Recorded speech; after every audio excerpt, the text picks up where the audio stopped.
Benítez faces return to austerity at Everton with losses constraining club. Creativity on the cheap, a towering South American centre-forward, and an experienced Premier League goalkeeper as backup. David Moyes may recognize Everton's recent transfer window because it was almost identical to one he oversaw in 2011 when money was tight and the club were reliant on good coaching to close a considerable gap to the leading pack. 10 years and at least £500 million later, Everton are back in familiar territory. No Everton manager has spent less than Rafael Benítez in a summer window since Moyes recruited Royston Drenthe on loan from Real Madrid, Big Dennis Stracquilursi on loan from Tiger in Argentina and Marcus Hahnemann on a free from Wolves a decade ago. Times were supposedly very different at Goodison Park back then. Now, for all the wealth and generosity of major shareholder Farhad Moshiri, the latest Everton manager has started his reign, and another rebuild with £1.7 million spent on transfer fees, or transfer fee, the bargain sum it took to acquire Demarai Gray from Bayer Leverkusen, plus the free signings of Andros Townsend, Asmir Begovic, Andy Lonergan and Salomon Rondon.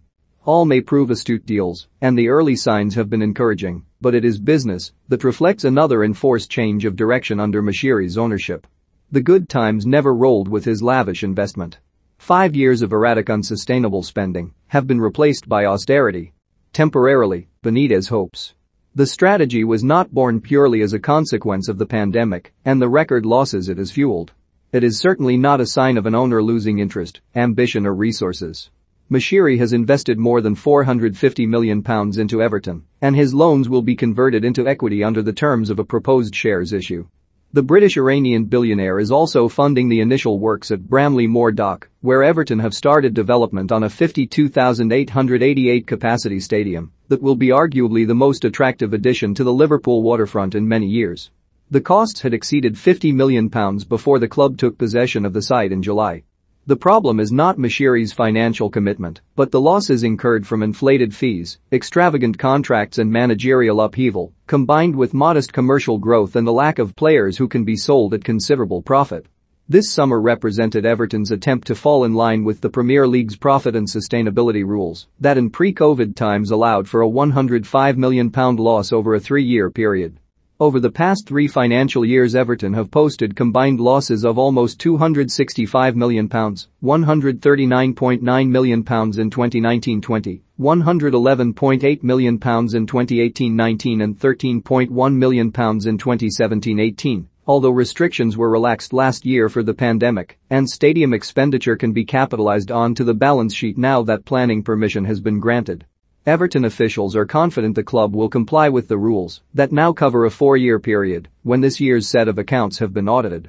Benítez admits the extent of this summer's constraints were a surprise. "I was not expecting it at the beginning because we thought we could sell some players," he said. "Then we adapted quickly, and we did well."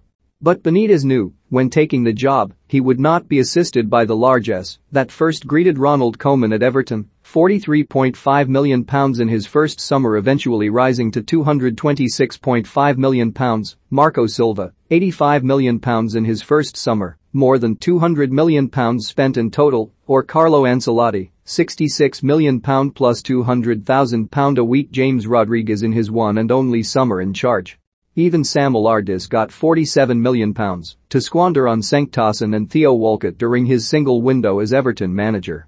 Moshiri was understandably attracted this summer to a manager, not only with Benítez's CV, but love of a challenge. "My life as a manager has normally been with teams where we did not have too much money and we had to sell players to bring players in," Benítez says. "Normally when you do that you sell good players and have to be sure the new players can perform at the same level. That is not easy. Here it was more or less the same, but the owner is ready to spend money and he showed that in the last year, even with the commitment on the new stadium. So now I have owners who want to spend, but we have to be sure we can manage the rules to do it the best way possible to be allowed to spend. I cannot say anything because they spend a lot in the last 3 or 4 years. Hopefully we can manage it better and then have money in January or in the future." Everton host Burnley on Monday unbeaten in 3 Premier League games and 1 Carabao Cup tie. It should be with a 100% start to the season, their manager believes, but for a profligate display and conceding a late equaliser at Leeds. Early days, of course, but Goodison witnessed Benítez's tactical acumen in the opening day win against Southampton, when positional switches helped turn a 1-0 half-time deficit into a comfortable 3-1 victory. It was the first time Everton had won a Premier League game, having trailed at the interval since September 2015. A faster, more direct approach has shaken off the tedium of the Ancelotti era, and Gray and Alex Iwobi have shown the benefits of Benítez's one-to-one tutelage on the training ground. As the manager points out, it is not all about the money. The owners know we are working really hard to improve the players we have and improve every individual player and the team as a whole. The fans know and appreciate that. They know how the team finished last year and can see the difference in commitment and style of football. Everything is about improving what we have. At the same time, we cannot talk about that in 3 months if we do not perform. The best way to convince everyone is to show we can challenge for something important.